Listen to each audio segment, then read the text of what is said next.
അന്തപ്പുര സ്ത്രീകൾ ചെന്നു. പൊന്നുതമ്പുരാട്ടി, ഇതെന്ത് ഏർപ്പാടാണ്? പോയി സംസാരിച്ചില്ലേ?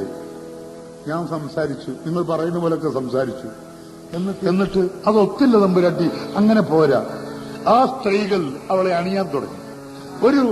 ഒരു റാണിക്ക് എന്തെല്ലാം സൗഭാഗ്യങ്ങൾ അണിയാനുണ്ടോ ആ മറ്റുമൊക്കെ അവളെ അണിയിച്ചു.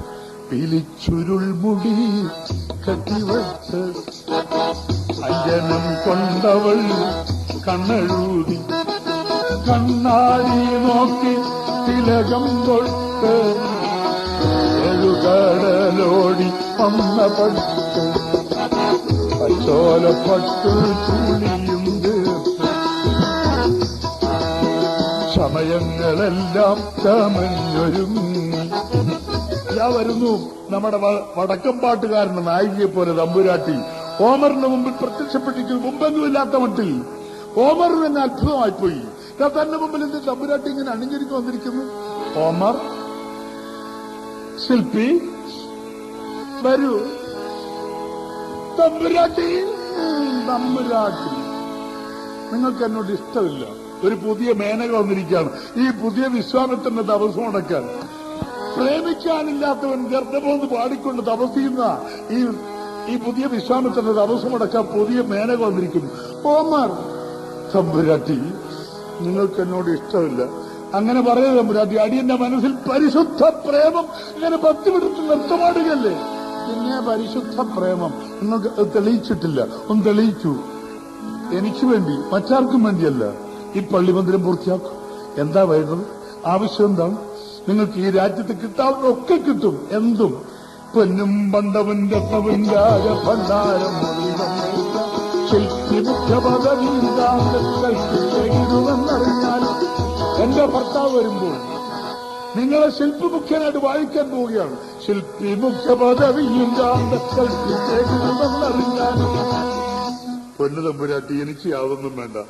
1000 ആണ്ടുകൾ കഴിഞ്ഞാലും ഈ രാജ്യത്ത് അത്ഭുതമായി തീരാൻ പോകുന്ന ഈ ദേവാലയം പണിയാൻ എനിക്ക് പ്രതിഫലം വേണ്ട തമ്പുരാട്ടി, പ്രതിഫലമേ വേണ്ട. പൊന്നും പണ്ടവും ഭണ്ഡാരം വേണ്ട, ശില്പി മുഖ്യ പദവിയും വേണ്ട. ജീവിതങ്ങളും മുമ്പിലേക്കെന്റെ ജീവിത സ്വപ്നമെത്തി നോക്കുന്നു. ജീവിതങ്ങളും മുമ്പിലേക്കെന്റെ ജീവിത സ്വപ്നമെത്തി നോക്കുന്നു. അവൻ ആദ്യം എന്ത് പറഞ്ഞോ അവിടെ തന്നെ നിൽക്കുന്നു. ഒന്നെല്ലിട മാറിയിട്ടില്ല. പിന്നെ അവിടെ നിന്നില്ല. അവിടെ നിന്ന് പറയട്ടെ, ഈ പള്ളി മുതൽ താറുമാറായിട്ട് ഇവിടെ കിടക്കട്ടെ, അദ്ദേഹം ഒന്ന് കാണട്ടെ, അവൻ സമ്മാനം മരിച്ചു കണ്ടട്ടെ. ബീബി പോയി അന്തപ്പുരത്തിൽ ചെന്ന് വാതിലടച്ചു. രക്ഷയില്ല. വിശ്വാമിത്രനേക്കാൾ ഭയങ്കരൻ. വിശ്വാമിത്രനെ നമുക്കറിയാമല്ലോ. വലിയ വലിയ തപസ്സുകളെയൊക്കെ നമുക്കറിയാം. വിശ്വാമിത്രൻ തപസ്സം കൊണ്ട് തുടങ്ങിയപ്പോ സ്വർഗത്തുനിന്നൊരു പെണ്ണിറങ്ങി വന്നല്ലോ. തപസ് തുടങ്ങി എന്തിനാണ്? തപസ് തുടങ്ങിയത് സ്വർഗം പിടിച്ചെടുക്കാൻ, അവിടുത്തെ പ്രസിഡന്റ് ആവാനാ. അന്ന് രാഷ്ട്രീയം ഇങ്ങനെയൊക്കെയാ. ഈ ഇലക്ഷനൊന്നും അല്ല, തപസ്സുമൊക്കെയാ. ഈ വേലയ്ക്ക് മറുവേലയുണ്ടെന്ന്. സ്വർഗത്ത് ഇവിടെ ആരെങ്കിലും ഭൂമി തപസ് തുടങ്ങിയാൽ സ്വർഗത്തുനിന്ന് ഉടനെ ആളിനെ അയക്കും. ഉർവശി, മേനക, രംഭ, തിലോത്തമൊക്കെ അവിടെ കിടക്കുക. നല്ല ട്രെയിനിങ് കിട്ടിയ ഡാൻസുകാര് പെണ്ണുങ്ങള്. ഉർവശി, മേനക, രംഭ. ഇവൻ തപസ് തുടങ്ങുമ്പോ തന്നെ പറഞ്ഞു വിട്ടു. ഉർവശി അല്ല വന്ന മേനകയാണ്. ഉർവശി വേറെ എവിടെ തപസ് മുടക്കാൻ പോയിരിക്കുക. അപ്പൊ മേനകയെ പറഞ്ഞു, എടീ മേനക, എന്താ അവന്റെ തപസ് മുടങ്ങിയിട്ട് പാടി. അവളോടൻ തന്നെ ബാഗ് എടുത്തു, അതിനകത്ത് സാധനങ്ങളെല്ലാം നിറച്ചു.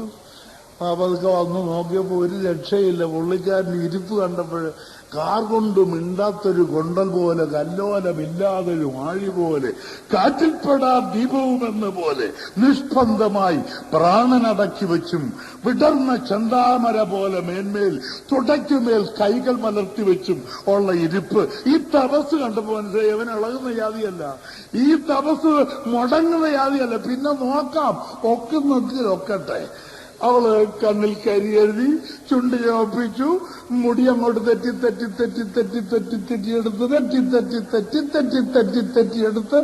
അറ്റത്തെന്തൊക്കെ കെട്ടിത്തൂക്കിയിട്ട് പാവാടയൊക്കെ എടുത്തു കൊടുത്ത് കാലിൽ ചിലങ്ക കെട്ടി സ്വാമിയുടെ ചുറ്റും ഒരു 4 വലത്ത് നൃത്തം. കനക ചിലങ്ക കിലുങ്ങി കിലുങ്ങി, കാഞ്ചന കാഞ്ചി കുലുങ്ങി കുലുങ്ങി. ഈ കനകച്ചിലങ്കയുടെ കിലുക്കം കേട്ടപ്പോ സ്വാമി പതുക്കെ കണ്ണു തുറന്നു. ഉടനെ അവള് വെച്ച് കാച്ചിക്കൊടുത്തു. കാഞ്ചന കാഞ്ചി കുലുങ്ങി. ഉടനെ സ്വാമി അങ്ങ് എഴുന്നേറ്റു. ആര്? വിശ്വാമിത്രൻ എഴുന്നേറ്റ് പറഞ്ഞു, ദൈവമേ, നമ്മൾ തമ്മിലുള്ള ഇടപാട് പിന്നീട്. അദ്ദേഹം എഴുന്നേറ്റ് കാഞ്ചന കാഞ്ചി കുലുങ്ങി. അങ്ങനാണല്ലോ ഈ ശകുന്തളയുടെ ജനനം. പക്ഷെ ശകുന്തള ജനിച്ചു കഴിഞ്ഞപ്പോൾ വേറൊരു പ്രോബ്ലം ഉണ്ടായി. ഇവള് തിരിച്ചു പോകാൻ ഭാവിച്ചപ്പോ, തപസ് മുടക്കി തിരിച്ചു പോകാൻ ഭാവിച്ചപ്പോ ഈ കുട്ടിയെ കൊണ്ടുപോകാനൊക്കില്ല. സ്വർഗത്തെന്ന് പറഞ്ഞിരിക്കും തപസ് മുടക്കാനാ, പിള്ളേരെ കൊണ്ടില്ലൊന്നും പറഞ്ഞിട്ടില്ല. അവള് കുഞ്ഞിനെ കൊണ്ടിരുന്ന് അതിന്റെ തന്തയുടെ കൊടുത്തു. ഉടനെ സ്വാമി പറഞ്ഞു, വയസ്സുകാലത്ത് എനിക്ക് പിള്ളേരെ വളർത്താൻ ഒക്കത്തില്ല, എനിക്കിനി ഈശ്വര വിചാരമായിട്ടൊരു മൂലയ്ക്ക് ഇരിക്കാനേ ഉള്ളൂ, അതുകൊണ്ട് നീ ഒന്നി കൊണ്ടുവയ്ക്കും, അല്ലെ കാട്ടിലെടുത്ത് കളഞ്ഞിട്ട് പോവും. അവള് കുഞ്ഞിനെ കാട്ടിലെറിഞ്ഞു പോകുന്നല്ലേ കഥ. എന്നിട്ട് ആ കുഞ്ഞിനെ ശകുന്തങ്ങൾ പക്ഷികൾ ലാളിച്ചതിനാൽ ശകുന്തള എന്ന് പേരിട്ട് കണ്ണു മഹർഷി അവളെ വളർത്തി എന്നൊക്കെയല്ലേ പ്രിയമതി അനസൂയയും കൂടി ശകുന്തളയുടെ പൂർവ്വകഥ ദുഷ്യന്തന്റെ മഹാരാജാവ് കേൾക്കാൻ വേണ്ടി പറഞ്ഞു കൊടുത്തു. ഇവിടെ കണ്ടില്ലേ, ഈ വിശ്വാമിത്രനേക്കാൾ ഭയങ്കരൻ നമ്മുടെ പുതിയ വിശ്വാമിത്രൻ, ഓമർ എന്ന വിശ്വാമിത്രൻ. അയാൾ അവസാനവും പറഞ്ഞത്, ദീപിതൻ കവിൾക്കുമ്പിലേക്ക് എന്റെ ജീവിത സ്വപ്നം എത്തി നോക്കുന്നു. ആദ്യം അവൻ എന്തു പറഞ്ഞു? അവിടെ തന്നെ നിൽക്കുന്നു. അത് തന്നെ പറയുന്നു. നെല്ലിട മാറിയിട്ടിൽ ഇത്രയും മാസം കഴിഞ്ഞിട്ട് പള്ളി മന്ദിരത്തിന് പണിക്ക് വേണ്ടി വന്നു. തമ്പുരാട്ടിയെ കണ്ട നിമിഷം മുതൽ അടിയന്റെ മനസ്സിൽ പരിശുദ്ധ പ്രേമം പത്തിവിടത്ത് നൃത്തമാണെന്ന് പറഞ്ഞവൻ അത് തന്നെ ഇപ്പോഴും പറയുന്നു. പട്ടാളത്തിൽ പോയിട്ട് വന്ന ഒരു സ്നേഹിതനുണ്ട് എനിക്ക്, ധീരജവാൻ കൊച്ചുവാസു. പട്ടാളത്തിൽ പോയിട്ട് വന്നതും മുതൽ ഒരു പുതിയ സ്വഭാവമായിട്ടാണ് വന്നിരിക്കുന്നത്. കള്ളം പറയും, നാക്കെടുത്താ നട്ടാ കുരുക്കാത്തത് പറയും. അവന്റെ കള്ളത്തിന്റെ ഒരു സാമ്പിള് പറയാം. അവൻ എന്നോട് പറഞ്ഞാണ്, മിസ്റ്റർ സാമ്പൻ, അന്ന് ഞാൻ ആസാമിലായിരുന്നപ്പോൾ ഒരു പശുവിനെ കണ്ടു. പശു എന്ന് വെച്ചാൽ പശുവാണോ? പശു അല്ല. അതിന് കറക്കുന്നത് ഗോവണി ചാരി, രണ്ടു വശവും ഗോവണി ചാരി അടി വലിയ വാർപ്പും ചെമ്പും കൊണ്ടുവച്ച് 3-4 ഇരുന്നാണ് കറക്കുന്നത്. ഞാൻ പറഞ്ഞു, ഡേയ് ജോസു, കള്ളം പറയണം, പക്ഷെ ഇത്ര കടുപ്പിക്കരുത് കേട്ടോ, സ്വല്പം വെള്ളം ചേർത്ത് കളയടാ. അപ്പൊ അവൻ പറഞ്ഞു, ഡേയ് കള്ളം പറഞ്ഞു കള്ളം ഏതാ നേരെ ഏതാന്നുള്ള അവസ്ഥ വന്നിരിക്കുക.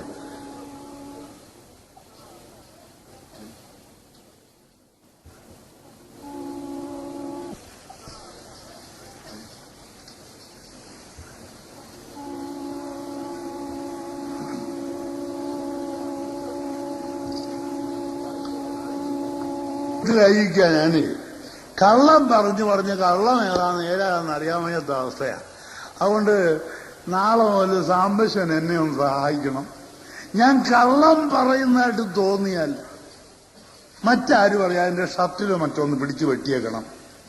അപ്പൊ ഞാൻ പറയാം, മനസ്സിലാക്കാൻ കള്ളമാണ്, നേരാക്കാൻ ശ്രമിക്കാം. അടുത്ത ദിവസം കൊച്ചുവാസു പറയുന്നു, സെക്കൻഡറാബാദിലായിരുന്നു ഇപ്പൊ ഒരു സംഭവം ഉണ്ടായി. ഞാനന്ന് ക്യാമ്പ് സെക്കൻഡറാബാദിൽ. ഈ ഞായറാഴ്ച സമയം കിട്ടുമ്പോൾ ഞാൻ ഷിക്കാറിന് പോകും. മൃഗയാ വിനോദം എന്റെ ഒരു വിനോദമാണ്. ഈ റൈഫിളുമായിട്ട് ഇങ്ങനെ പോകും. സന്ധ്യാസമയം ചെന്ന് കുറ്റിക്കാട്ടിലൂടെ ഇങ്ങനെ കറങ്ങി പോവാം. ചെന്നൊരു മരത്തിന്റെ ചുവട്ടിൽ ഇങ്ങനെ മറഞ്ഞ് ഞാനിരുന്നു. എനിക്കറിയാം അതിലേ വരും. സൂക്ഷം ഒരു 5 മിനിറ്റ് കഴിഞ്ഞപ്പോൾ ഒരു മൂള് എനിക്ക് മനസ്സിലായി, വരുന്നുണ്ട്, ആള് വരുന്നുണ്ട്. നോക്കിയപ്പോൾ ഒരു കുറുനരി, 35 അടി നീളം. ഒരു കുറുനരി 35 അടി നീളം, കുറുനരിക്ക് 35 അടി നീളം. ഞാൻ അവന്റെ ഷർട്ട് പിടിച്ചു വെട്ടി. എന്നെ ഏൽപ്പിച്ചിരിക്കുന്ന ജോലി അതാണല്ലോ. കള്ളമാണെന്ന് തോന്നി അപ്പോഴേ ഷർട്ട് പിടിച്ചു വെട്ടണമല്ലോ. ഞാൻ ഷർട്ട് പിടിച്ചു വെട്ടി. അപ്പോഴവൻ പറയുന്നത് 35 വെച്ചാൽ നമ്മൾ അളന്ന് പറയല്ലോ. ഒരു കൺതിട്ടത്തിന് അതും വിശേഷിച്ചും സന്ധ്യമയക്കത്തിന് ഒരു കൺതിട്ടത്തിന് പറഞ്ഞല്ലേ ഒരു 25 അടി നീളം കാണും. ഞാൻ വീണ്ടും ഷർട്ട് പിടിച്ചു വെട്ടി. കുറുനരിക്ക് 25 അടി നീളമോ? അല്ല, 25 വെച്ചാൽ നമ്മള് സ്കെയിൽ വെച്ച് അളന്ന് പറയണം. സ്കെയിൽ വെച്ച് കൃത്യമായി ചളന്നാൽ ഒരു 15 അടി നീളം കാണും. കുറുനരിക്ക് 15 അടി നീളവും. ഞാൻ വീണ്ടും ഷർട്ട് പിടിച്ചു വെട്ടി. അപ്പോഴവൻ പറയുന്നത്, എത്ര ഇട്ട് പിടിച്ചു വെട്ടിയാലും 10 അടി കുറയ്ക്കാൻ പോകത്തില്ല. ശില്പി അവിടെ വന്ന് നിൽക്കുക. എന്ത് വന്നാലും ശരി. ജീവിതം കവിൾക്കുമ്പിലേക്കെന്റെ ജീവിത സ്വപ്നമെത്തി നോക്കും. പൊന്നും പണ്ടവന്റെ തവന്റാര ഭണ്ഡാരം പോലും കാണാതെ കണ്ട ജീവിതം കവിൾക്കുമ്പിലേക്കെന്റെ ജീവിത സ്വപ്നമെത്തി നോക്കും. അവരവിടെ കിടന്ന് കരയുന്നു. ചന്തയിൽ നിന്ന് പോകും ജനങ്ങൾ മന്ത്രിക്കുന്നത് കേൾക്കായില്ലേവോ. ചന്തയിൽ നിന്ന് പോകും ജനങ്ങൾ മന്ത്രിക്കുന്നത് കേൾക്കായില്ലേവോ. ഇതെന്ത് പള്ളിയാടായത്? ജനങ്ങൾ ഇടപെട്ട് തുടങ്ങിയിരിക്കുന്നു. എന്ത് നിർമ്മാണമാണിതു മാസം 12ഓളമായി തുടങ്ങി. എന്ത് നിർമ്മാണമാണിതു മാസം 12ഓളമായി തുടങ്ങി. 10-12 മാസമായിട്ട് പണിയുന്ന ഏതാണാടാ ഇത് പണിയത്? പൂർത്തിയാവുന്നില്ലടാ. എന്ത് നിർമ്മാണമാണിതു മാസം 12ഓളമായി തുടങ്ങി. അപ്പൊ ഒരാള് പറയുന്നു, ഇതേ പൂർത്തിയാവാത്തതിന് ഒരു കാര്യമുണ്ട്, ഒരു രഹസ്യമുണ്ട്. ഇത് പണിയുന്ന നമ്മുടെ ശില്പിയും, പുറത്തു പറയാൻ കൊള്ളത്തില്ല, പറഞ്ഞാൽ കഴുത്തു പോകുന്ന പണിയാ, രാജ്യദ്രോഹമാ. എന്താണ് കേൾക്കട്ടെ. നമ്മുടെ ശില്പിയും ഓമറും തുടങ്ങും ആരും ഇല്ലല്ലോ. നമ്മുടെ ശില്പിയും തുടങ്ങും ആരും ഇല്ലല്ലോ. ശില്പിയും നമ്മുടെ തമ്പുരാട്ടിയായിട്ട് ആരോ വരുന്നുണ്ട്. പിന്നെ പറയാം. അനാവശ്യം പറയരുത്. അവരെ കുറിച്ചോ പറയരുത്. ഭർത്താവിന് വേണ്ടി പള്ളി മന്ദിരങ്ങൾ പണി കഴിപ്പിക്കുന്ന നല്ല സ്ത്രീ, അവരെ കുറിച്ച് പറയരുത്. ഇത് വേറെ കാര്യം. ഇതിനകത്തുനിന്ന് ഒരു ഗുഹാമാർഗം പണിയുന്നുണ്ട്. ഒരു ഗുഹാമാർഗം പണിയുന്ന ഒരു ടാഷ്കന്റ് പട്ടണം, 200 മൈൽ അകലെ കിടക്കുന്ന ടാഷ്കന്റ് പട്ടണം വരെ പോകുന്നൊരു ഗുഹാമാർഗം. അതിന്റെ പണി നടക്കുക. അതല്ലയോ മുകളിലോട്ടുള്ള പണി കാണാത്തത്.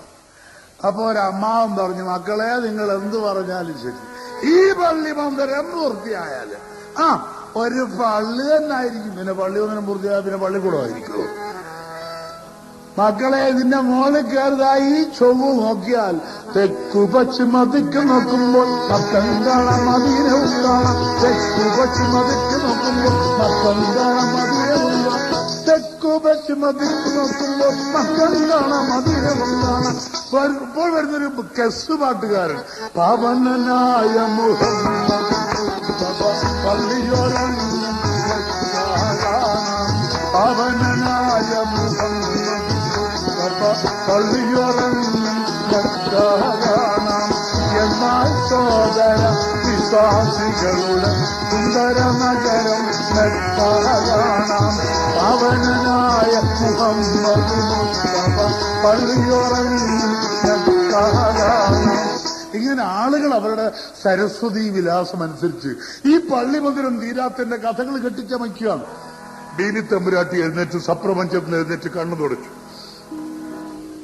അവൻ എന്താണ് ആവശ്യപ്പെടുന്നത്?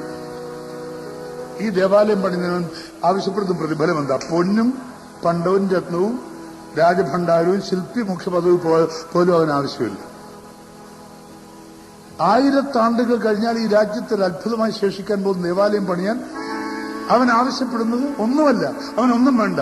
അവൻ ആവശ്യപ്പെടുന്ന ഒരു നിമിഷം, ഒരൊറ്റ നിമിഷം, എന്റെ നശിച്ച ജീവിതത്തിൽ നിന്ന് ഒരു നശിച്ച നിമിഷം, ആ നിമിഷം ഞാൻ വലിച്ചെറിഞ്ഞു കൊടുത്താൽ ഉടനെ പള്ളിമന്ദിരം പൂർത്തിയാവും. ഇല്ലെങ്കിൽ താറുമാറായി കിടക്കും. അദ്ദേഹം വന്ന് കാണുമ്പോൾ നിരന്നു കിടക്കുന്ന ഓരോ കല്ലിനും കാണും 1000 കഥകൾ, ഇല്ലാത്ത കഥകൾ പറഞ്ഞ് കെട്ടിച്ചമച്ച് പറയാൻ. അതോടെ എന്റെ ദാമ്പത്യ ജീവിതം തകരും. ഇത് പൂർത്തിയായി നിന്നാൽ മറ്റെല്ലാം മറന്ന ആളുകൾ അതിന്റെ അത്ഭുത പ്രഭയിൽ മറ്റെല്ലാം മറന്നു നിൽക്കും. എനിക്കിത് പൂർത്തിയാക്കണം. എനിക്ക് വേണ്ടി, എന്റെ ഭർത്താവിന് വേണ്ടി, എന്റെ രാജ്യത്തിന്റെ അഭിമാനം സംരക്ഷിക്കാൻ വേണ്ടി ഈ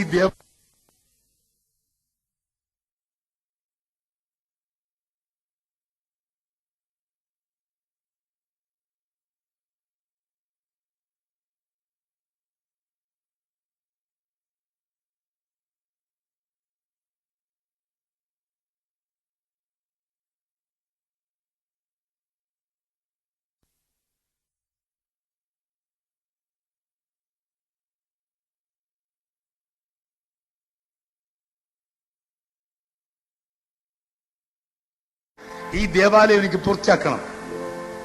ആരവിടെ? ഉത്തരവ്. നിങ്ങൾ ചെന്ന് ശില്പിയോട് പറയൂ. എന്താ തമ്പുരാട്ടി? ചെന്ന് പറയൂ. അയാൾ ഇവിടെ, ശില്പി ഇവിടെ. ഇവിടെ വേണ്ട, നിങ്ങൾ പിശാചി. ഉത്തരവ്. ആരവിടെ? ഉത്തരവ്. പോയി പറഞ്ഞില്ലേ? ഒന്നും പറഞ്ഞു, ഒന്നും കൽപ്പിച്ചില്ല. നിങ്ങൾ ചെന്ന് പറയൂ, അയാൾ ഇവിടെ, ആ ശില്പി ഇവിടെ.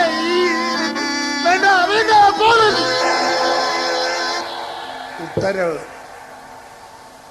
അവര് വെളിയിൽ പോയി, പോലീസുകാർ വെളിയിൽ പോയി തമ്മിൽ ചോദിക്കാം. ലവ് എന്താടാ? ആരവിടെ? ഉത്തരവ്. വാടാ, പിന്നെയും വിളിക്കുന്നു. നിങ്ങൾ പോയി പറഞ്ഞില്ലേ? തമ്പുരാട്ടി ഒന്നും കൽപ്പിച്ചില്ല. നിങ്ങൾ ചെന്ന ശില്പിയോട് പറയാൻ ഇവിടെ ഈ പള്ളിയറയിൽ വന്നോളാൻ പറയൂ. ഉത്തരവ്.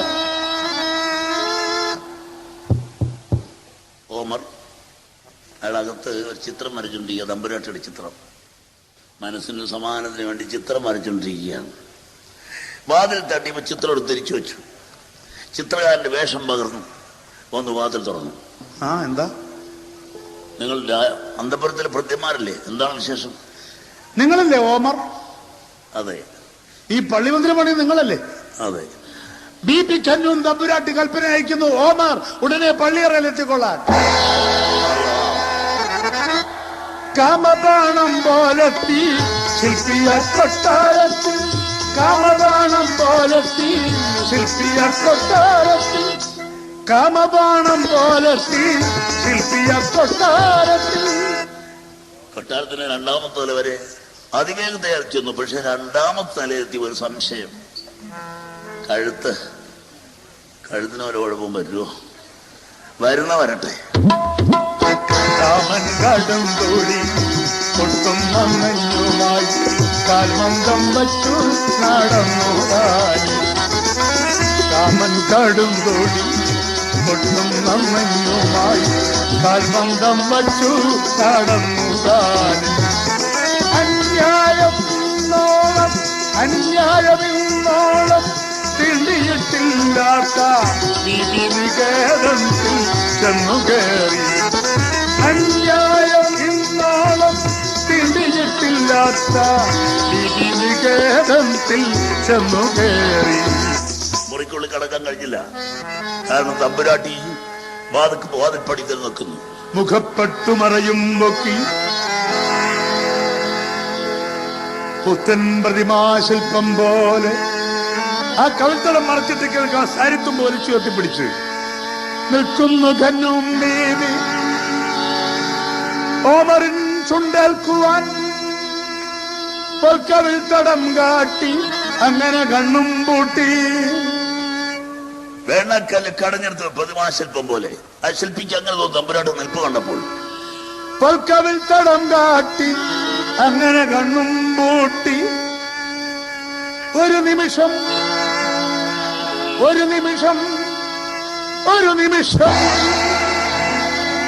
ആ നശിച്ച നിമിഷം കഴിഞ്ഞു. നിശ്ചയമക്കാഴ്ച കണ്ടു നിന്ന നക്ഷത്രം പൊട്ടിക്കരഞ്ഞിരി. നിശ്ചയമക്കാഴ്ച കണ്ടു നിന്ന നക്ഷത്രം പൊട്ടിക്കരഞ്ഞിരി. വലിയ താരകൾ ഒക്കെയും കണ്ട് ഒന്നിച്ചിരുത്തി അടച്ചിരിക്കും. വെണ്ണില താരകൾ ഒക്കെയും കണ്ണ് ഒന്നിച്ചിരുത്തി അടച്ചിരിക്കും. നിശ്ചയമക്കാഴ്ച കണ്ടു നിന്ന നക്ഷത്രം പൊട്ടിക്കരഞ്ഞിരിക്കും. ചുംബന ബലി കഴിഞ്ഞു. ചുംബനം കഴിഞ്ഞെന്നല്ല കവി പ്രയോഗിച്ചിരിക്കുന്നു. ചുംബന ബലി കഴിഞ്ഞു. ഓമലാൾ നടകൊണ്ടാൾ. അവിടെയും ഓമലാൾ എന്ന് അവൾ വിളിച്ചിരിക്കുന്നു. ഓമലാൾ നടകൊണ്ടാൾ. മാര നെയ്താൽ മുറിയാത്തവരുടെ മനഃശോഭയ്ക്ക് യാതൊരു മങ്ങല് പറ്റില്ലെന്നർത്ഥം. ആ കഴിഞ്ഞ നിമിഷം അവർക്ക് പ്രജ്ഞയുണ്ടായിരുന്നില്ലെന്നർത്ഥം. ഒരു പുനർജന്മമാണിപ്പോൾ. ഓമലാൽ നടകൊണ്ട ചിന്തയിൽ പതിക്കേകാനുള്ള പള്ളിയുമായി അടുത്ത നിമിഷത്തോടെ ചിന്താമണ്ഡലത്തിൽ ഓടിയെത്തിയ പള്ളിബന്ധത്തിന്റെ പരിപൂർണമായ പ്രതിരൂപം. ചിന്തയിൽ പതിക്കേകാനുള്ള പള്ളിയുമായി തിരിച്ചു പോകുമ്പോ ആ മുറിക്കകത്ത് ആ ഭിത്തിയിൽ കിടക്കുന്ന വലിയ കണ്ണാടിയിൽ അവൾ നോക്കിപ്പോയി.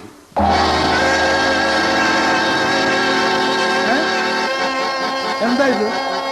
എന്റെ കവിൾത്തട്ടിൽ ഒരടയാളം.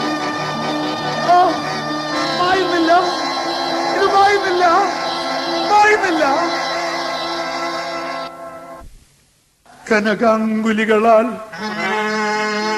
കഠിനം മർദ്ദിച്ചിട്ടും പനിനീരിനാൽ കഴുകിത്തുടച്ചിട്ടും കളങ്കമായും നീല കരഞ്ഞു രാജാങ്കന.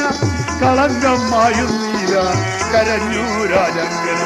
കളങ്കമായും നീല കരഞ്ഞു രാജാങ്കന. കളങ്കമായും നീല കരഞ്ഞു രാജാങ്കന. അവളുടെ കവിൾത്തട്ടിലെടുക്ക ഒരു കറുത്ത പാട്. ആ കഴിഞ്ഞ നിമിഷം അർപ്പിച്ചൊരു പാട് അവളുടെ കവിൾത്തട്ടിലല്ലോ അവളുടെ ജീവിതത്തിൽ വീഴുന്ന കറുത്ത പുള്ളി മായുന്നില്ല. എന്തൊരത്ഭുത വീര്യചിന്തനം, എന്തൊരാഗ്നേയ ഗുംഭനം, എന്തൊരുജ്വല രാഗവൈദ്യുതി, എന്തു വൈകാരികാഹുതി. കളങ്കമായും നീല കരഞ്ഞു രാജാങ്കന. കളങ്കമായും നീല കരഞ്ഞു രാജാങ്കന. തലഞ്ഞുറ്റി അവളെ സപ്രപഞ്ചത്തിൽ വീണുപോയി. ബോധമില്ലാകിടക്കുന്നു. അന്തപുര സ്ത്രീകൾ ഓടി വന്നു. അവർ കണ്ടു ഈ കവിളിലെ പാട്. തമ്പുരാട്ടി, ചതിച്ചല്ലോ, ചതിച്ചല്ലോ. ഈ പള്ളി മന്ദിരം വല്ല സ്വർഗം കിട്ടിയാലത് നശിപ്പിച്ചല്ലോ. വേഗവും സാരിത്തുപ്പോട്ട് കവിൾത്തടവ് മറച്ചു. അന്തപുരത്തിന്റെ വാതിലെല്ലാം ഭദ്രമായി ബന്ധിച്ചു. ഒരു വല്ലാത്ത നിശബ്ദത, ശ്വാസം മുട്ടിക്കുന്ന ഒരു ശൂന്യത ആ കൊട്ടാരത്തെ വരയിച്ചു നിൽക്കുന്നു. നമുക്കവിടെ നിൽക്കണ്ട. ആ പള്ളിമന്ദിരം പണിയുന്നതിലേക്ക് പോവാം. അവൻ വാഗ്ദാനം പാലിച്ചെന്നറിയണ്ടേ? ഇതാ ലോകത്തുള്ള സകല ഉത്സാഹവും അവിടെ ഓടിയെത്തിയിരിക്കുന്നു.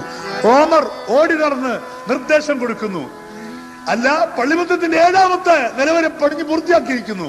അയാൾ ഓടി നടന്ന് നിർദ്ദേശം കൊടുക്കുന്നു. കാപ്പിരികളെ നിങ്ങള കൂറ്റൻ കൽപ്പലകൾ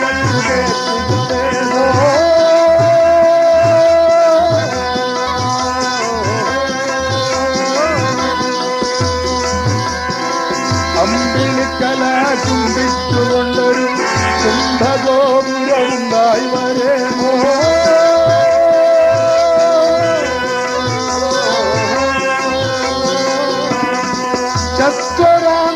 മധ്യത്തിലായൊരു ചിത്രമണ്ഡപമുണ്ടായി വരേണം. മധ്യത്തിലായൊരു ചിത്രമണ്ഡപമുണ്ടായി വരേണം.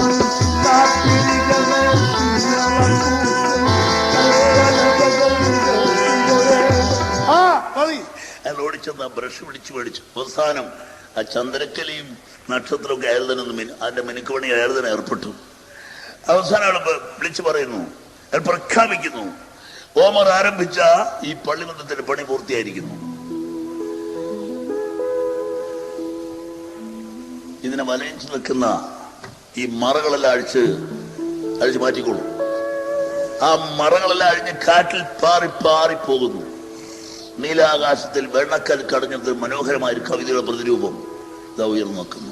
ഒരു പുതിയ താജ്മഹൽ, നീലാകാശത്തിൽ പുതിയ താജ്മഹൽ.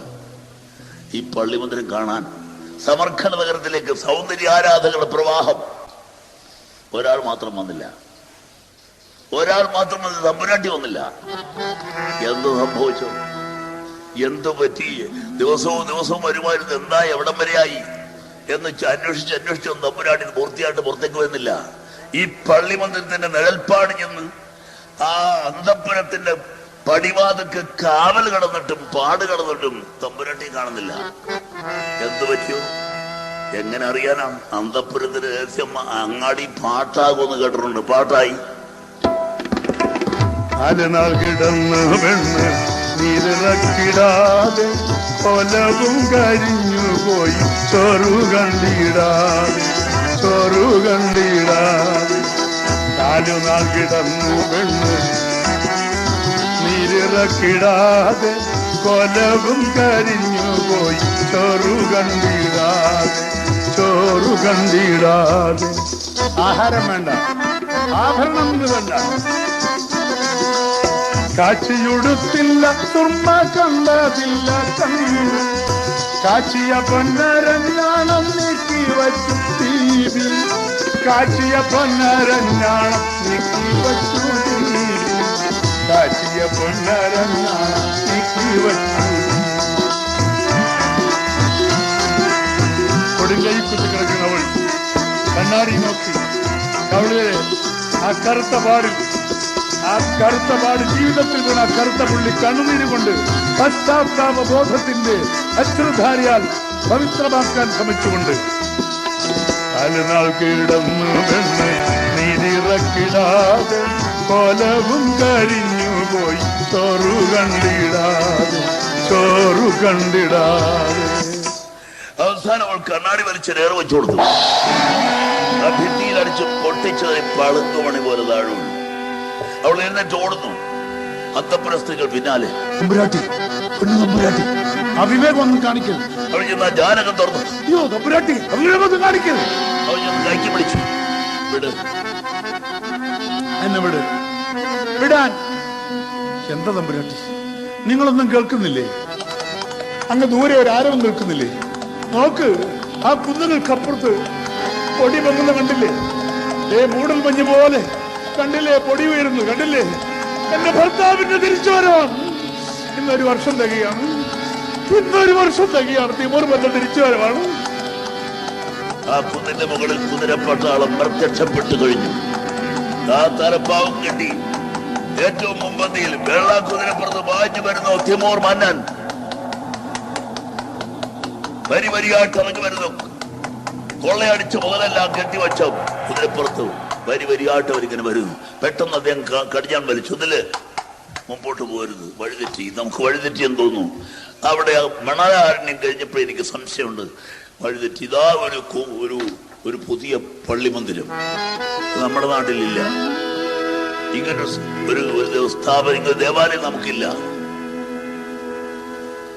അല്ലെങ്കിൽ ആരോ പുതുതായിട്ട് പണി കഴിപ്പിച്ചു. എന്റെ അനുവാദം കൂടാതെ ഇങ്ങനെ പണി കഴിപ്പിക്കാൻ ഒരാൾക്ക് അതിന് അനുവാദമുള്ളൂ, എന്നോട് ചോദിക്കാതെ ചെയ്യാൻ. അത് എന്റെ ബീബിക്ക് മാത്രം. പിന്നെ അവരിറങ്ങി നടക്കുകയായിരുന്നു. വന്നു. തിമോർ മന്നൻ ചെന്ന ഭിത്തിയും തൊട്ടു. ഹായ്, അതൊരു യാഥാർത്ഥ്യം തന്നെയാണ്. ആദ്യം സംശയമുണ്ട്, ഇത് തോന്നലാണോ, ഒരു മായയാണോ, സ്വപ്നമാണോ? യാഥാർത്ഥ്യം തന്നെയാണ്. അകത്ത് ആ സ്ത്രീകളെല്ലാം കൂടെ അവളെ അണിയിച്ചെടുക്കുന്നു. പൊന്നമ്പുരാട്ടി, അറയ്ക്കരുത്, അറച്ചു നിൽക്കരുത്, ചെല്ല് ചെല്ല് ചെല്ല്. ഗതിജിതമതഗജമത്തമരാളവിലാസനിതംബിനി ഗമന വിളംബന മരുതിനി മമസകി ചെല്ലുക ചെല്ലുക പോവുക പോവുക ചെല്ലുക ചെല്ലുക. അവളെ മുമ്പിൽ നിർത്തിയിട്ട് അർത്ഥവൃത്താഗതിയിൽ ആ സ്ത്രീകൾ അവളെ അനുഗമിക്കുന്നു. മാരിവില്ലിൽ നിറപ്പകിട്ടാർ മാരിമാരർത്ഥവൃത്തത്തിൽ മാരിവിൽ നിറപ്പകിട്ടാർ മാരിമാരർത്ഥവൃത്തത്തിൽ മിനി മോഹന താരക പോലെ കണ്ണും ബീബി യമീറിന്റെ മുന്നിൽ അവരിങ്ങനെ വരുന്നു. ഈ പള്ളി മന്ദിരത്തിന് മുമ്പിൽ കുറെ രസങ്ങളൊക്കെ നടക്കുന്നുണ്ട്. ഓമർ ചെന്ന ഭിത്തി തൊട്ടപ്പോ ഒരു പട്ടാളക്കാരൻ ചെന്ന് വതുക്കെ മിനുസപ്പെട്ടിട്ടിരിക്കുന്ന ആ തറയിലൊന്ന് ചവിട്ടിയപ്പോ ആ കിടക്കുന്ന എടുത്ത് കിടത്തിയ പോലെ. അപ്പൊ വേറൊരു പട്ടാളക്കാരൻ പറഞ്ഞു, എടേ ഇതുപോലുള്ള കെട്ടിടത്തിൽ കയറാൻ പ്രത്യേകിച്ച് ഒരു പ്രാക്ടീസ് കാണാം. നാ ഈ പ്രാക്ടീസ് ഉള്ളതും കയറാ. അവനങ്ങോട്ട് കയറിയപ്പോ എടുത്തറിഞ്ഞ പോലെ ദൂരെ കിടക്കുന്നു. അങ്ങനെ പലതും നടക്കുന്നു. ഗമന വിളംബന മരുതിനി മമസകി ചെല്ലുക ചെല്ലുക പോവുക പോവുക ചെല്ലുക ചെല്ലുക നീ. അവർ ഓമറിന്റെ മുമ്പിലെത്തി. ഒരു കൈ കൊണ്ട് കവിൾത്തടം മറച്ചു പിടിച്ചു. സാരിത്തുമ്പ് ചേർത്തങ്ങെ മറച്ചു പിടിച്ച് മറുകയെ പള്ളിമന്ദിരത്തിൽ ചൂണ്ടിക്കാണിച്ചുകൊണ്ട് ഭർത്താവിന്റെ കണ്ണിലൂറ്റി നോക്കിക്കൊണ്ടവൾ ഭർത്താവിനോട് മൊഴിയുകയാണ്. ജീവനായക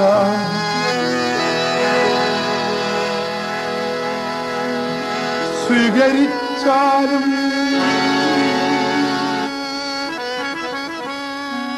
ഈ വിരഹിണിതൻ ഉപഹാരം അല്ലാഹുവിൻ തിരുനാമത്തിൽ ഞാൻ ഈ പള്ളി നിർമ്മിച്ചത് അങ്ങേക്കു വേണ്ടി, ഈ പള്ളി നിർമ്മിച്ചത് അങ്ങേക്കു വേണ്ടി. ജീവിതത്തിൽ ആദ്യമായി തിമോർ മന്നന്റെ കണ്ണിൽ ജീവിതത്തിൽ ആദ്യമായി ആനന്ദബാഷ്പം തുളുമ്പി. സ്വീകരണം കഴിഞ്ഞു, ഒരു അപകടവും പറ്റില്ല. അന്ന് രാത്രി, അവശേഷിക്കുന്ന രാത്രി, ജീവിതത്തിലെ അവളുടെ എട്ടാമത്തെ മധുവിധു രാത്രി ആഘോഷിക്കാൻ അവൾ ആ പള്ളി മന്ദിരത്തിനുള്ളിൽ തന്നെ ഒരു പള്ളി അറയ്ക്കകത്ത് സപ്രപഞ്ചത്തിൽ വിരിച്ച മെത്തമേൽ, അതായത് സുഗന്ധദ്രവ്യങ്ങൾ പൂശിയ ആ മെത്തമേൽ അണിഞ്ഞൊരുങ്ങി അവൾ കാത്തിരിക്കുന്നു, ഭർത്താവിനെ കാത്തിരിക്കുന്നു.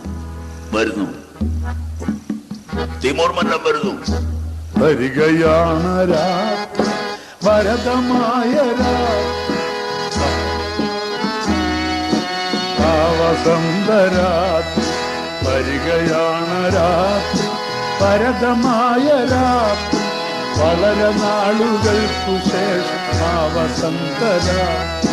കഥ പറഞ്ഞു കിളികരഞ്ഞ രാത്രി, കരിവളകൾ പോലുമൊന്ന് കഥ പറഞ്ഞ രാത്രി. നൊണ്ടിയ സിംഹം വരുന്നു. തൈമൂർ ദിലയും മുടന്തനായ തിമൂർ. നൊണ്ടിയ സിംഹം വരുന്നു. ഭാര്യയ്ക്ക് വേണ്ടി വളരെ വിലപ്പെട്ട ഒരു രത്നഹാരം കയ്യിൽ ഒളിച്ചു വെച്ചിട്ടുണ്ട്. അദ്ദേഹം അകത്ത് കടന്നു. അവൾ കിടക്കുന്ന എഴുന്നേറ്റു. അദ്ദേഹം വാതിലടച്ചു. അദ്ദേഹം അടുപ്പിയെന്നു. അവളെ തഴുകി ആശ്വസിപ്പിച്ച കട്ടിലിരുത്തി അദ്ദേഹം കൂടെ ഇരുന്നു. ബീബി കരയുന്നു. എന്തിനു കരയുന്നു? നിന്നെ ഞാൻ ഒരു വർഷം ഇങ്ങനെ ശല്യപ്പെടുത്തി അല്ലേ? ഒരു വർഷം ഒറ്റക്കിട്ടിട്ട് ഇങ്ങനെ പോയില്ലേ? ഇങ്ങനെ തോന്നിയാസം പോയല്ലേ? ഇനി ഒരിക്കലും പോവില്ല, എങ്ങും പോവില്ല. അഥവാ പോയാൽ നിന്നെ കൂടെ കൊണ്ടുപോകും. അറിയാതെ. പിന്നെ ഞാൻ ഒന്നും കൊണ്ടുവന്നിട്ടില്ല. എന്തിനാ കൊണ്ടുവരുന്നു? എന്തിനാ ഞാൻ കൊണ്ടുവന്നു? നീ തന്നെ രത്നമല്ലേ? നീ തന്നെ രത്നമാണ്. നിന്റെ കണ്ണുകളിൽ ഇന്ദ്രനീലക്കാലുകളുണ്ട്. നിന്റെ ചുണ്ടിൽ പവിഴങ്ങളാണ്. ഇന്ദ്രനീലം നിന്നേത്രത്തിലില്ലേ, മുത്തുകളല്ലേ, നിന്റെ ചുണ്ടിൽ പവിഴങ്ങളല്ലേ, കവിളിലോ പത്മരാഗം താൻ. എങ്കിലും നിനക്ക് വേണ്ടി ഞാനൊരു ചെറിയ മാല കൈവശം കരുതിയിട്ടുണ്ട്. ഇതാ, ആ മാല എടുത്ത് നിവർത്തിപ്പോ ആ മുറിക്കുള്ളിൽ ഒരു പ്രഭാവലയോളം വിട്ടുക. ആ രത്നഹാരത്തിന്റെ പ്രഭാവലയോളം വിട്ടുക. ആ മാല ഭാര്യയുടെ കഴുത്തിൽ ചാർത്തിയപ്പോൾ അവിടെ ഒരു ദേവതയെ പോലെ ഭാര്യയുടെ അലൗകിക സൗന്ദര്യത്തിൽ അഭിമാനപ്പെടുന്നതിനായ ഭർത്താവ് തിമൂർ മന്നൻ അവളെ പ്രേമപൂർവ്വം തഴുകി. എട്ടാമത്തെ രാത്രി തന്റെ ഭാര്യയുടെ കവിൾത്തട്ടിൽ നിന്ന് ഒരു വർഷത്തിന് ശേഷം തന്റെ ഭാര്യയുടെ കവിൾത്തട്ടിൽ കിടക്കുന്ന ആ സാരിത്തുമ്പ് അദ്ദേഹം മെല്ലെ വലിച്ചു മാറ്റുകയാണ്.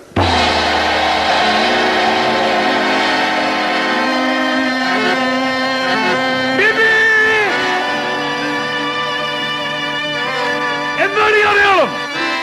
നിന്റെ കവിൾത്തട്ടിലെ ഈ അടയാളം? കുഴഞ്ഞു തളർന്ന് ബോധം കെട്ടവൾ ഭർത്താവിന്റെ കൈത്തണ്ട് വീണു.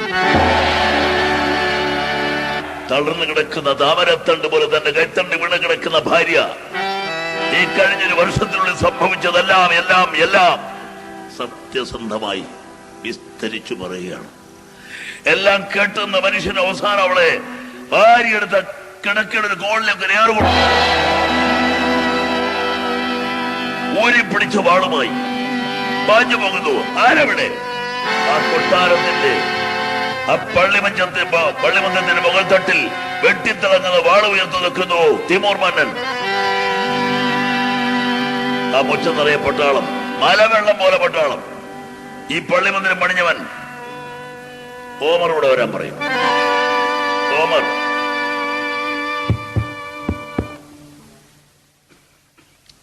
ഓമർ അകത്തയാൾ ചിത്രം പൂർത്തിയായിക്കൊണ്ടിരിക്കുക. തമ്പുരാട്ടിയുടെ ചിത്രം. ഓമർ പെട്ടെന്ന് ചിത്രം തിരിച്ചു വെച്ചു. ഓടി വന്ന് വാതിൽ തുറന്നു. ഹായ്, നിങ്ങളല്ലേ ഓമർ? അതെ. പള്ളിമന്ദിരം ഞാൻ തന്നെ പൂർത്തിയാക്കാം. വേഗം അങ്ങോട്ട് ചെല്ലണം. രാജസമ്മാനം മേടിക്കാം. അങ്ങോട്ട് ചെല്ല. രാജസമ്മാനം മേടിക്കാൻ ചെല്ലാൻ. ഇനി ആ ഒരാഗ്രഹമേ ഉള്ളൂ. ബാക്കി ജീവിതത്തിൽ എല്ലാം സാധിച്ചു. ഇനി ഒരാഗ്രഹമേ ഉള്ളൂ. ആ കൈ കൊണ്ട്, ആ തൃക്കൈ കൊണ്ട് സമ്മാനം മേടിക്കണം. മരുന്ന് പൊയ്ക്കോ.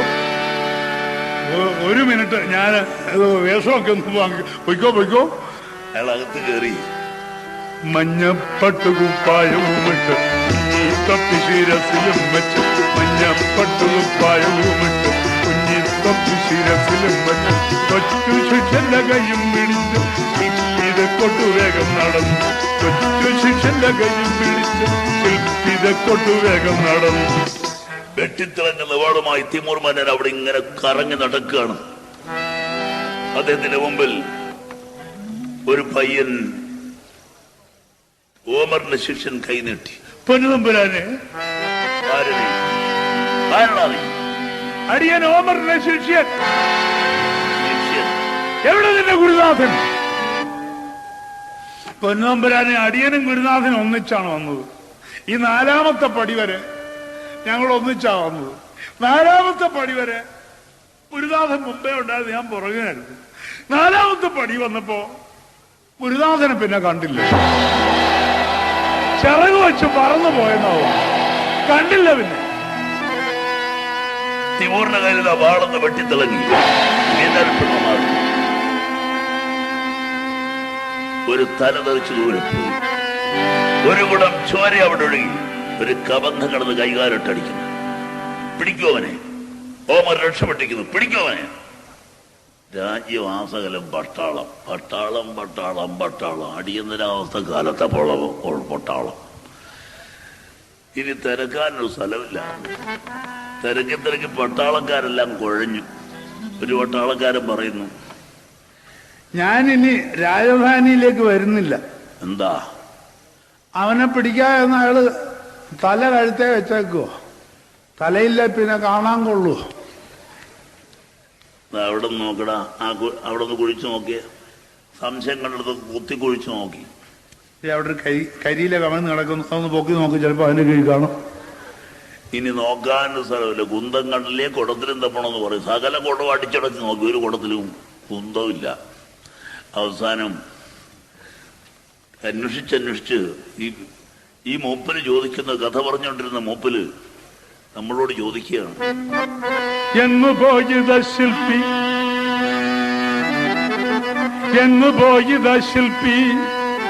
എസ്കേപ്പ് കാർഡ് കൊടുത്ത സിഗരറ്റ് പോക്കറ്റിലെ ആ സിഗരറ്റ് പാക്കറ്റില് 10ാമത്തെ സിഗരറ്റ് പകുതി മുക്കാലും തീർത്തിട്ട് 9 സിഗരറ്റ് പോയിട്ട് അവിടെ കുറ്റി അടക്കം നിരന്ന് കിടക്കുന്നു. കഥ പറഞ്ഞിട്ടുന്ന സമയത്ത് ഇതാ ഇപ്പോ 10ാമത്തെ സിഗരറ്റ് പകുതി മുക്കാലും തീർത്ത് എന്നോട് ചോദ്യം, എങ്ങു പോയി ശില്പി. നിങ്ങളെ ശില്പി അവിടെ പോയി ഞങ്ങളറിയും. എങ്ങനെ അറിയും? ഞാൻ അങ്ങോട്ട് ചോദിച്ചു, എങ്ങു പോയി ശില്പി. താടി തലോടിക്കൊണ്ട് മൂപ്പിൽ പറഞ്ഞു, അല്ലാഹുവൈലം. എല്ലാം ഈശ്വരന് മാത്രം അറിയാം. ഇങ്ങു ഭൂമിയിലാരും അവനെ കണ്ടോരില്ല. ഇങ്ങു ഭൂമിയിലാരും അവനെ കണ്ടോരില്ല. അല്ല, 4ാമത്തെ പടി വരെ ചെന്നത് ശിഷ്യൻ മൊഴി കൊടുത്തല്ലോ. പിന്നെ എങ്ങോട്ട് പോയി പറയാം? ആ കുംഭഗോപുരം കണ്ടോ? ചരിഞ്ഞു നിൽക്കുന്ന ഗോപുരം കണ്ടു.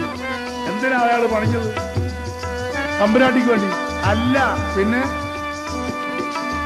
ചുംബന സ്മരണയ്ക്കായി താൻ പണി തീർത്തുള്ളോര കുംഭഗോപുരത്തിന്റെ കാൽക്കലായെവിടെയോ. ചുംബന സ്മരണയ്ക്കായി താൻ പണി തീർത്തുള്ളോര കുംഭഗോപുരത്തിന്റെ കാൽക്കലായെവിടെയോ.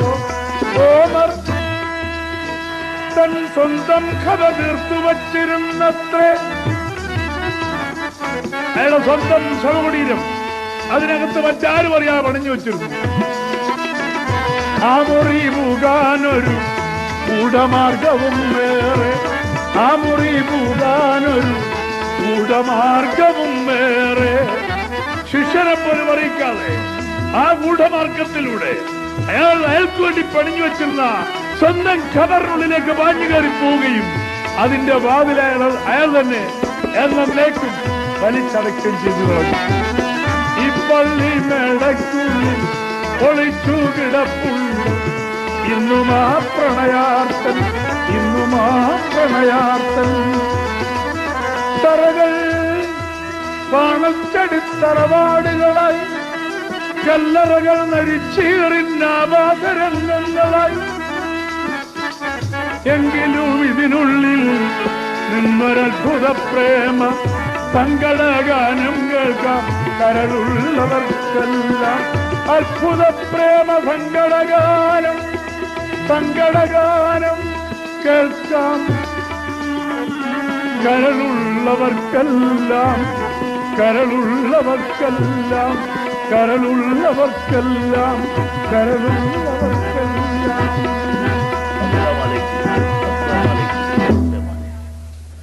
ഇങ്ങനെ കഥ പറഞ്ഞു നിർത്തി ഞങ്ങൾക്ക് അഭിവാദനം അരുളിയിട്ട് മൂപ്പര് പള്ളി മന്ദിരത്തിനകത്തേക്ക് കയറിപ്പോയി. അലൈക്കോസ്ലാം എന്ന പ്രതിപാദനം ചെയ്ത് ഞങ്ങൾ തിരുച്ചിന്തിയിലേക്ക് വന്നു.